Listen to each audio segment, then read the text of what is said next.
तालुक्यातील धामणी येथील उजव्या कालव्यावर उभारण्यात आलेल्या 11 सामूहिक उपसा जलसिंचन योजनांना महावितरणाकडून वीज जोडणी मिळावी यासाठी स्थानिक शेतकरी गेल्या काही दिवसांपासून आंदोलन करत आहेत.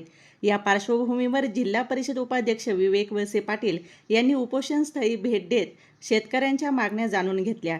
यावेळी बोलताना विवेक वळसे पाटील यांनी सांगितले की राज्याचे माजी सहकार मंत्री दिलीप वळसे पाटील यांच्याकडून या विषयासाठी राज्य शासनाकडे सातत्याने पाठपुरावा सुरू आहे. प्रकाशगड, मुंबई येथे झालेल्या बैठकीत स्थानिक शेतकऱ्यांसमवेत उपस्थित राहून त्यांनी या प्रकल्पासमोरील अडचणी शासनाकडे मांडल्या होत्या.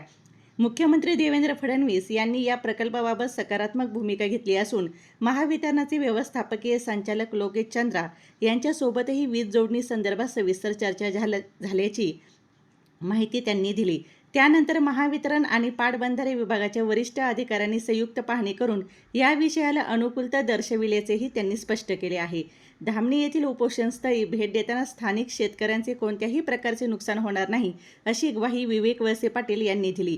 यावेळी आंबेगाव तालुका खरेदी विक्री संघाचे माजी अध्यक्ष अनिल वाळुंज, जारकरवाडी पंचायत समिती सदस्य अंकिता वाळुंज, माजी सरपंच बाळासाहेब विढाटे, ग्रामपंचायत सदस्य प्रतीक जाधव, देवीदास करंजखेले यांच्यासह ग्रामस्थ मोठ्या संख्येने उपस्थित होते.